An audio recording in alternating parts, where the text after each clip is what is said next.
Yung last message, guys. Good fortune, swerte. Yeah, mind nyo na to. Paunahan na kayo sa comment. Mind good fortune, mind good luck, mind swerte, mga kapiksi. Invite the magic in your life, guys, no? So, maaaring may mga swerteng paparating sa inyo or maaari kayong maka-experience ng mga evidences sa inyong 3D, sa inyong physical reality na unti-unting nagbabago yung swerte nyo towards your favor, mga kapiksi. Ibig sabihin, nagiging favorable yung mga sitwasyon nyo and pakiramdam nyo, nagiging maswerte kayo.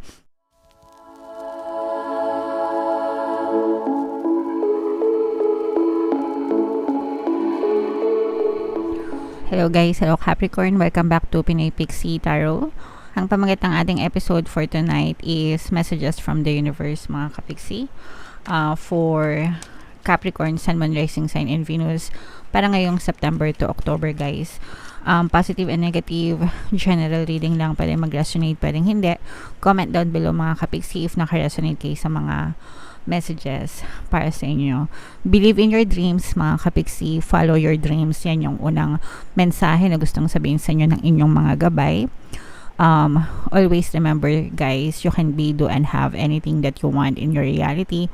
Lahat pwedeng nyo ma-achieve. Lahat ng pangarap nyo, kung nanaisin nyo, kung ifo-focus nyo lang, at kung hindi kayo susoko kung hindi kayo susuko, mga kapiksi, pwedeng nyo siyang maabot. Pwedeng nyo maabot yung mga pangarap nyo. So, wag na wag kayong susuko hanggang hindi nyo siya nakakamtan sa inyong buhay, mga kapiksi. Alright? Comment down below, guys, if naka-resonate kayo dyan. Raise your standards, guys. Don't settle for anything less. Always remember na deserve nyo lahat ng the best sa mundo. Okay? Wag nyong ilimit yung pwede nyo ma-achieve sa buhay, yung pwede nyong makamtan, kahit ano, diba? Sabi ko nga, you can be, do, and have anything. So, wag nyong hindi porket, let's say for example, hindi porket hindi kayo nakagraduate ng college or hindi kayo nakagraduate sa magandang school or ganito lang yung trabaho nyo, hindi na tataas yung antas ng inyong pamumuhay. Okay? Hindi ganon, mga kapiksi.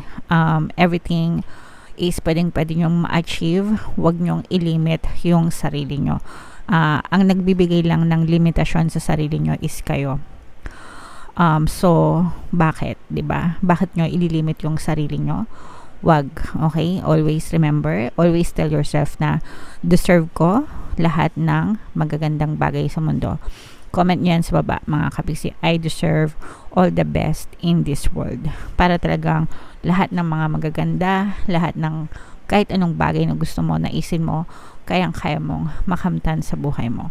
Basta naniniwala kayo, basta masipag matyaga kayo, nagdadasal kayo, and of course, sinasabayan nyo ng positibong mental diet. Definitely, guys, mapapasa nyo at mapapasa inyo yan. Let things happen, mga kapiksi. Go with the flow. Wag nating kontrolin, no? Yung mga bagay-bagay, wag natin i-manipulate, no? Yung mga bagay na nangyayari sa buhay natin, go with the flow.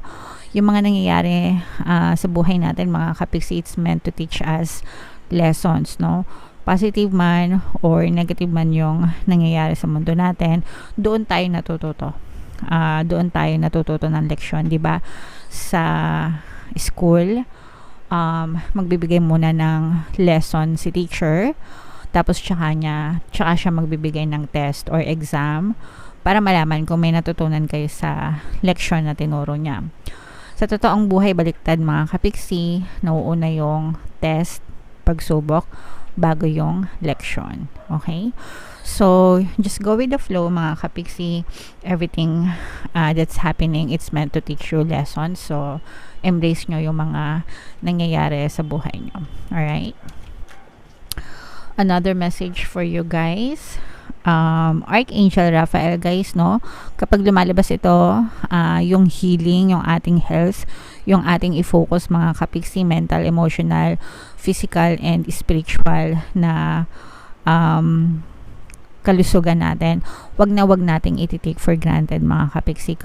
Kung kayo agad ay may mga nararamdaman na hindi maganda sa inyong katawan, syempre magpakonsulta na agad kayo. Pakinggan nyo yung senyales ng inyong katawan. Isang beses lang tayong mabubuhay at isa lang din yung katawan natin, guys. So make sure na inaalagaan natin siya. Kumonsulta sa mga doktor, manggagamot. Sila yung mga professional na tao na makakapag-diagnose ng inyong nararamdaman and makakapagbigay ng karampatang lunas sa inyo, guys. Alright? So, wag na wag yung i-take for granted ang inyong kalusugan. Healthy body, healthy mind. Healthy mind, healthy body, mga kapiksi. Comment down below, guys, if nakaka-resonate kayo sa mga messages para sa inyo. 7 deadly sins, mga kapiksi. So, pag ito'y lumalabas, ito yung reminder, no? Wait lang, kukunin natin yung ating kodigo kasi hindi ko kabisado. Pero kapag lumalabas, guys, yung 7 deadly sins or tsaka yung 7 heavenly virtues, ito yung mga reminder. So, in your case, guys, ito yung mga reminder na iwasan natin yung mga 7 deadly sins sa buhay natin. So, yung unang-una, guys, is sloth. Sloth is laziness, katamaran, mga kapiksi. So, bawal ang tatamad-tamad. Gluttony is overindulgence in anything to the point of waste. Aksayado, mga kapiksi. Yung nag-overindulge ka tapos naaaksaya naman, hindi mo nauubos. Yun. So, yun yung glutton or gluttony. Lust is intense desire for physical and sexual gratification. So, yun yung ma-L, mga kapiksi. Greed is yung pagiging bakaw, 'di ba?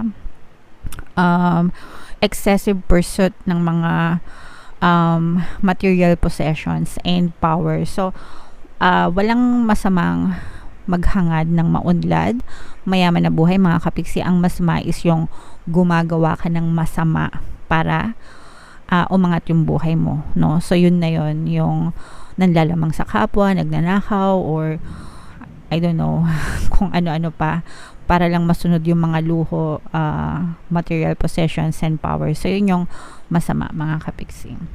Wrath is extreme anger, yung sobrang galit, mga kapiksi. Masama din siya. Envy, yan, mga usong-uso sa mga marites. Mga etyoserang froglet. In short, mga inggitera, yan, bawal yan. 7 deadly sins. And pride, yung pride is yung sobrang excessive self-love or yung pagiging arrogante, mayabang, mga kapiksi. Alright? So, iwasan natin yung 7 deadly sins, guys. Make sure na para mapayapa lang yung ating pamumuhay, mga kapiksi. So, that's a reminder for all of you. Baka kasi yung iba nakakalimutan na. Alright? And yung next na or yung last message, guys, good fortune, swerte. Yeah, mind nyo na to. Paunahan na kayo sa comment. Mind good fortune, mind good luck, mind swerte, mga kapiksi. Invite the magic in your life, guys, no? So, maaaring may mga swerteng paparating sa inyo or maaari kayong maka-experience ng mga evidences sa inyong 3D, sa inyong physical reality na unti-unting nagbabago yung swerte nyo towards your favor, mga kapiksi. Ibig sabihin, nagiging favorable yung mga sitwasyon nyo and pakiramdam nyo nagiging maswerte kayo. And yes, mga kapiksi, no, deserve nyo maging maswerte. Pinanganak kayo maging maswerte, no? So, i-declare nyo yan na swerte ako sa lahat ng aspeto ng pamumuhay ko. Deserve ko maging maswerte. Pinanganak akong maswerte. Okay? So, dapat ganon yung inyong sinasabi on a daily basis para talagang maka-experience ka ng good luck, good fortune sa inyong buhay. I-invite nyo siya papasok sa buhay nyo. Kasi pag palagi nyo sinasabi na ang malas naman ng buhay, etc., etc., syempre yun, binablock nyo yung swerte. Saying naman, diba? So, sabihin nyo lang, guys, swerte ako. Pwede nyo rin, guys, pakinggan yung ating mga pampaswerte subliminal sandamakmak dyan sa ating YouTube channel. Libre lahat. Sobrang dami ng success stories, mga kapiksi, mga katulong para ma-invite nyo yung swerte sa buhay nyo. Okay? Alright. So, yan yung mga additional, yan yung mga mensahe sa inyo for September to October from the universe. Tingnan natin yung additional message guys gamit itong deck na to. Habang sinashuffle ko to guys, panoorin nyo muna itong video natin regarding sa ating paano mag-manifest ng abundance video course. Kapiksi, sawa ka na ba sa mga struggles at hirap sa buhay mo? Masipag ka ba at masikap sa buhay ngunit hindi ka pa rin umaasenso? Ilang beses ka na bang nag-attempt magnegosyo at mag-invest pero palagi ka pa rin nalulugi? Sa pagkakataon na ito ay maaaring may subconscious beliefs ka na nagiging balakid sa iyong pag-unlad at pagyaman. Introducing, paano mag-manifest ng abundance video course. Dito ay matututunan mong ma-overcome ang mga balakid mo para tuluyan ka ng umunlad, umasenso, sumagana, maging matagumpay, successful at maswerte sa iyong kabuhayan, pera, trabaho, negosyo sa lapi at kaperahan ng bonggang-bongga. Dali, mag-send na ng email sa pinoypixitaro@gmail.com at simulan na ang iyong pagyaman ngayon. Alright, so mag-avail ka na ng course Kapiksi. Sobrang ganda talaga niyan. As in, magbabago talaga yung takbo ng buhay mo kapag sinunod mo yung course. And magbibigay din ako ng 1 free pampaswerte subliminal until September 30 guys. So mag-avail na kayo. By the way, mga Kapiksi, umuulan. Di ko alam kung naririnig nyo, pero medyo malakas.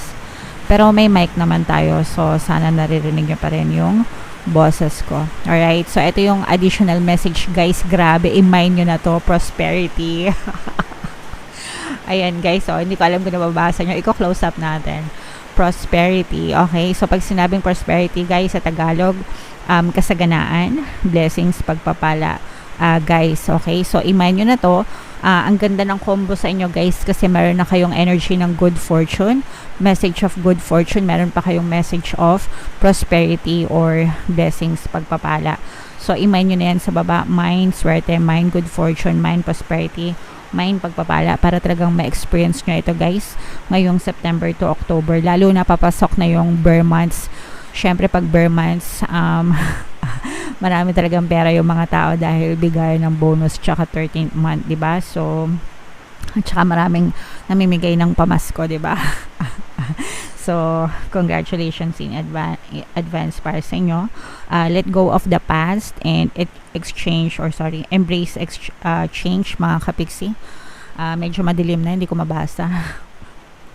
Kalimutan nyo na yung mga past, kalimutan nyo na yung mga paghihirap nyo sa past mga Kapiksi.